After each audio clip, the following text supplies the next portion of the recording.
जय श्री राम। कैसे हैं आप सभी लोग। उम्मीद करता हूँ आप सभी अपने घर में कुशल मंगल से होंगे। आपका स्वागत है इस प्रोग्राम में जिसमें आज हम बात करने जा रहे हैं बहुत ही मसालेदार विषय पर, जो सदियों से चर्चा का विषय है और हर घर में इसकी चर्चा होती है। औरतें तो समझ ही गई होंगी, नहीं? चलिए मैं ही बता देता हूँ। सास और बहू का रिश्ता। जी हाँ, आप जितने घरों में जाएंगे 90 to 95% इस रिश्ते की बात टकराव के रूप में ही होती है। कहते हैं कि सास और बहू की कभी बन ही नहीं सकती। वो कहते हैं ना कि सासू माँ कभी माँ नहीं बन सकती और बहू कभी बेटी नहीं बन सकती। लॉजिकली अगर हम जाएंगे तो इसके पीछे हमें कई कारण मिलेंगे, बट आज हम यहाँ पे इस बात पर चर्चा करेंगे ज्योतिष के एंगल से। हम ये देखेंगे कि वो कौन से ज्योतिष के कारण हैं, कुंडली में ऐसा क्या होता है जिसकी वजह से ये सास और बहू के रिश्ते में हमेशा तकरार होती रहती है, हमेशा खटास रहती है, इसमें कभी प्यार नहीं होता। इसको आज हम समझेंगे कुंडली के माध्यम से। आइए मैं आपसे यहाँ पर बोर्ड पर कुछ दिखाता हूँ आपको।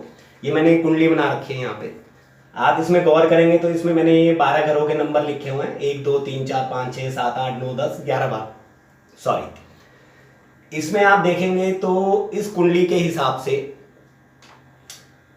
दूसरा घर रिप्रेजेंट करता है हमारे परिवार को, हमारे कुटुंब को, और जो 7वां घर है ये रिप्रेजेंट करता है हमारे लाइफ पार्टनर को, हमारे जीवन साथी को। ठीक है जी, ये तो एक बात हो गई। अब मैं आपको एक जनरल बात बताता हूँ कुंडली के बारे में। कुंडली का जो छठा घर होता है, जो 8वां घर होता है और जो 12वां घर होता है, यानी कि 6 8 12, इन घरों को अच्छा नहीं माना जाता। इनको हम ज्योतिष भाषा में दुख स्थान भी बोलते हैं, यानी कि इनके ज़्यादातर रिजल्ट्स जो हैं वो खराब ही होते हैं, नकारात्मक होते हैं। अच्छा, छठा घर जो हमारा होता है वो किन किन चीज़ों को रिप्रेजेंट करता है? जैसे हमारे शत्रुओं को, कंपटीशन को, झगड़े को, मुकदमे को, टेंशन्स, शंका, ये सारी चीज़ें। और जो हमारी कुंडली का 8वां घर होता है वो रिप्रेजेंट करता है हमारी आयु को, हमारे मृत्यु के कारण को, आत्महत्या को, ऋण को, ऊंचाई से गिरना, विष, क्लेश, इन सब चीज़ों को रिप्रेजेंट करता है। अब हम इस बात को यहाँ इस कुंडली में समझेंगे। अगर आप गौर करें मैं क्या समझाना चाह रहा हूँ, आप दूसरे घर से 7वें घर तक हम काउंट करते हैं तो आप गौर कीजिएगा, 1 2 3 4 5 6, यानी कि जो हमारे लाइफ पार्टनर वाला घर है वो हमारे परिवार के घर से छठे नंबर पर आता है। और हमने अभी समझा कि कुंडली में जो छठा भाव होगा वो अच्छा नहीं माना जाता, और मैंने आपको अभी बताया कि किन किन चीज़ों को हम छठे भाव से देखते हैं। अब आप यहाँ पे ध्यान दीजिए कि मैंने आपको बताया था कि छठा घर कंपटीशन का भी होता है।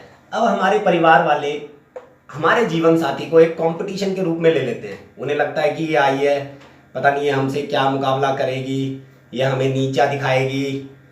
इस तरीके से उन लोगों की एक सोच हो जाती है। और अगर हम इस घर से काउंट करना शुरू करें, अब हम यहाँ से काउंट करते हैं, 1 2 3 4 5 6 7 8, यानी कि हमारे जो परिवार का घर है वो हमारे जीवन साथी के घर से 8वें नंबर पे आता है। अब इसका मतलब क्या हुआ? अब हमारा जीवन साथी हमारे परिवार वालों को इस नज़र से देखता है कि ये कहीं मुझे मार ना दे, ये मुझे अनजाने मतलब गुप्त रूप से कुछ ऐसा कुछ ना खिला दे जिससे मुझे कुछ हो जाए। मतलब वो भी एक कंपटीशन के रूप में ही हमारे परिवार वालों को देखती है। तो इस तरीके से क्या होता है कि आपस में एक दूसरे में उन लोगों के प्रति शंकाएं उत्पन्न हो जाती है, और जब वो शंका उत्पन्न हो जाती है वो कहते हैं कि वहम का इलाज तो हकीम लुकमान के पास भी नहीं था, तो इसका इलाज कौन करेगा अब?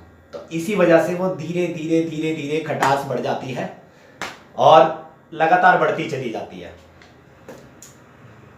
मुझे लग रहा है आपको समझ में आ रहा होगा इसका कारण। चलिए अब हम बात करते हैं इसकी कि इसका उपाय क्या हो सकता है, किस तरीके से जो है हम इस चीज़ को कम कर सकते हैं या एक अच्छे रिश्ते में कन्वर्ट कर सकते हैं। राइट, अब मैं आपसे एक जनरल बात करता हूँ। हमारे पंजाबी में कहते हैं कि जो नीवा हो जाता है वो लाइफ में बहुत ऊपर उठ जाता है। राइट, यानी कि जो लाइफ में झुकना सीख जाता है वो अपनी लाइफ में तरक्की भी करता है, ऊपर उठता है। अगर आप एक तूफान में गौर करें, जब तूफान आता है, तेज हवाएं चलती हैं, कुछ पेड़ होते हैं जो झुक जाते हैं, कुछ होते हैं जो नहीं झुकते हैं। लेकिन होता क्या है, तूफान के जाने के बाद जो पेड़ अकड़ के खड़े थे वो बेचारे टूटे हुए पड़े होते हैं, और जो झुक गए थे वो दोबारा और ऊपर ऐसे ही खड़े हो जाते हैं। तो कहने का मतलब यही है कि लाइफ में अगर आप नीचे झुकना सीखेंगे तो आप अपनी लाइफ में बहुत ऊपर उठेंगे। तो सेम हमने एक बहुत ही सिंपल उपाय के साथ इस चीज़ को हमने ठीक कर लेना है। हमने झुकना सीखना है। झुकने का मेरा मतलब है कि जो बहू है वो रोज़ सुबह उठकर अपने सासू माँ और ससुर जी के अगर चरण स्पर्श कर ले, अपने दोनों हाथों को उनके दोनों चरणों पर लगाकर अपने माथे पर लगा ले, तो इसी से इस रिश्ते में बहुत सुधार आ जाएगा। ये इतना बहुत ही सरल उपाय है ये। इसमें कहीं आपको जाना नहीं है, कोई पैसा खर्च नहीं करना है, इसमें कोई टोटका नहीं है, कोई मंत्र जाप नहीं करना, कोई हवन नहीं करना। मेरी जिन बहनों और माताओं और भाभीयों को इस तरीके की प्रॉब्लम आ रही हो, भाई अपनी सास से आ रही हो या अपनी बहू से आ रही हो, राइट, वो अपने घर में इस चीज़ को अपना करके देखें, तो मैं दावे के साथ कहता हूँ कि 1 महीने के अंदर इतना फ़र्क पड़ जाएगा, जिस रिश्ते में खटास थी वो मिठास से भर जाएगा। तो ये एक सिंपल सा उपाय है जिसे आप अपनी लाइफ में अपना सकते हैं। आज के प्रोग्राम में मैं इतना ही बताना चाहूँगा, और जाने से पहले एक रिक्वेस्ट करता हूँ आपसे कि चैनल को लाइक, शेयर और सब्सक्राइब करना ना भूलिएगा। जो लोग अपनी कुंडली दिखाना चाहते हैं पर्सनली, वो नीचे फ्लैश हो रहे नंबर, व्हाट्सएप नंबर पे अपनी डिटेल्स मुझे भेज सकते हैं। डिटेल्स में आपको 3 डिटेल्स भेजनी है, अपनी complete date of birth, time of birth AM PM के साथ, और आपका प्लेस ऑफ बर्थ जिसमें आप सिटी या डिस्ट्रिक्ट का नाम लिख सकते हैं। विदा लेता हूँ आपसे इस प्रोग्राम में, और जल्दी मिलेंगे अगले वीडियो में एक नए विषय के साथ। जय श्री राम।